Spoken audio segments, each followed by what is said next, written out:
What's going on, everybody? Mortem here, this time bringing you my 5 most difficult achievements. I 100% a lot of games, which is a bit of a gimmicky thing I do for the channel for my reviews, and I've spoken quite a bit at length about the games that were the most difficult to do so. However, in the past I have received requests to talk about the individual achievements that I found the most difficult, and I thought I would do that today. Now, unsurprisingly, a good chunk of these are actually the achievements for beating various games on their highest difficulty. But nonetheless, I thought I would detail these 5 specific achievements and a few of the things I did to actually achieve them. So, first up on the list, I figured I'd throw everybody a bit of a curveball, and this is actually the Something to Prove achievement from Thief. Now, this was a reboot of sorts. I forget the exact year it launched, but it was a game I spent a lot of time with, but haven't actually covered on the channel at all.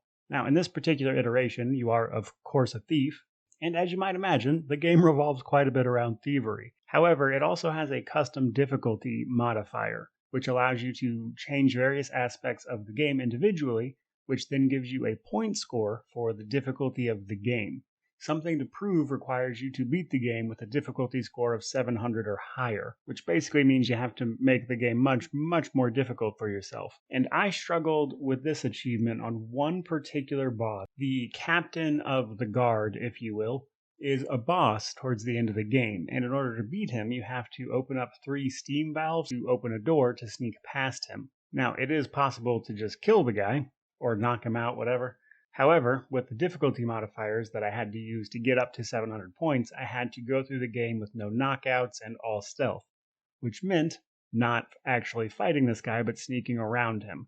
And that proved incredibly difficult because this guy likes to just blind fire into corners where he can't see, which made actually hitting all 3 valves very difficult. And I spent hours on literally just that one fight, and as such, it's an achievement I still remember quite a bit. Now, moving on, we have Pathfinder Kingmaker, specifically the achievement for beating the game on Unfair. Now, Unfair difficulty is the highest difficulty for the Pathfinder series, and as you might imagine, it's not an easy thing to do in general because the stats of the monsters are vastly inflated, and you really have to min-max in order to do much of anything. Now, as I've talked about previously, Kingmaker was really my first foray into the Pathfinder world, even though I was fairly familiar with D&D 3.5, which is what Pathfinder is based on. But nonetheless, this was like my first foray into Pathfinder proper, and I had a lot to learn. And as such, I primarily followed a guide that came with some builds and stuff for Unfair difficulty, but nonetheless, trying to learn all that stuff and also beat that game on Unfair was quite the chore. Kingmaker is without a doubt one of the most difficult games across the board that I ever had to deal with, and that Unfair achievement in particular was incredibly painful. My channel wasn't big at the time, so to speak, but that particular game took me months, and most of that was Unfair achievement.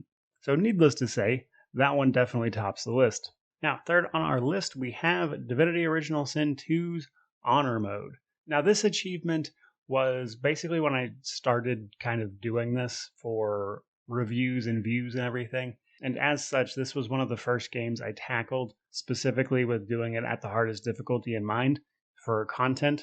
And a lot of the early channel actually was really focused around the Divinity series and the lore. So I really wanted to dive into this game and do it properly. And as such, I chose to approach Honor Mode without actually cheesing the game in any way, which Divinity Original Sin 2 is kind of known for.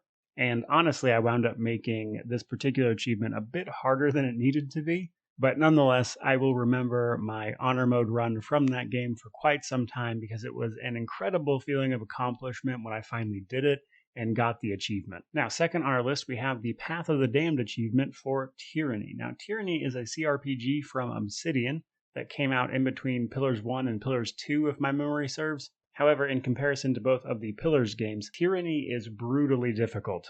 Now, Path of the Damned isn't so bad if you can get past Act 1, but Act 1 on that difficulty is a nightmare. The boss at the end of Act 1 is actually a group of enemies. In that entire game, I would say that no boss is more difficult than that fight on Path of the Damned. It is nonsense how hard that was. In comparison, the end boss of the game, which can change a little bit, but I walked through those guys compared to this group of enemies. And as such, the 100% on Tyranny actually took me quite some time because I was stuck literally on that part trying it over and over again. And when I finally got it, to be honest with you, I think it was more luck than anything else because I did not feel good about that win, but I certainly took it. And then first on our list, we have Sadistic Game Design from Pathfinder Wrath of the Righteous. Now, this is a bit of a complicated achievement, and it was made even harder by the fact that at launch it was actually bugged. It took quite a few patches before Sadistic Game Design actually worked, as some of the counters for the enemy mobs you had to fight were actually broken. But Sadistic Game Design requires you to complete the game while being on core difficulty or above, having the party speed depend on weight you're carrying, which is part of core difficulty, no auto level up for PC or companions, also part of core difficulty, no retrain, which is also part of core difficulty. However, from there, you can't rest more than 75 times. You have to find and kill all optional bosses at the earliest chapter possible. You have to defeat the Crusade Management Army in Crusade mode, the final boss of that mode, if you will. You have to beat it. You have to max out all of your Crusade stats, and then lastly, complete your Mythic transformation. Now, this is honestly just a lot to keep track of, and truthfully, I actually don't think this achievement is that bad until you factor in the rest counter, because you have to be very careful with how much you're resting. The rest of the achievement qualifiers, if you will, for this are pretty straightforward, actually. Most of them are just tied to being on core difficulty and 100%ing a playthrough. The real difficulty is that rest counter, because you have to play very smart, and you'll quite probably find yourself reloading quite a bit, even if you were successful, just because you need a better outcome so you don't have to go rest. So most of the difficulty for this achievement for me personally was managing that rest counter and not only winning encounters, but winning them in a way that required me not to have to rest all the time, which was a real pain. Now, there are a few instances where the game auto-rests you, and in Act 4, you can actually talk to someone who will just rest your party. Actually does not count as a rest because it's that person healing you, technically, so it doesn't count against your rest counter, which makes Act 4 at least a little bit easier in that regard. But honestly, a very difficult achievement.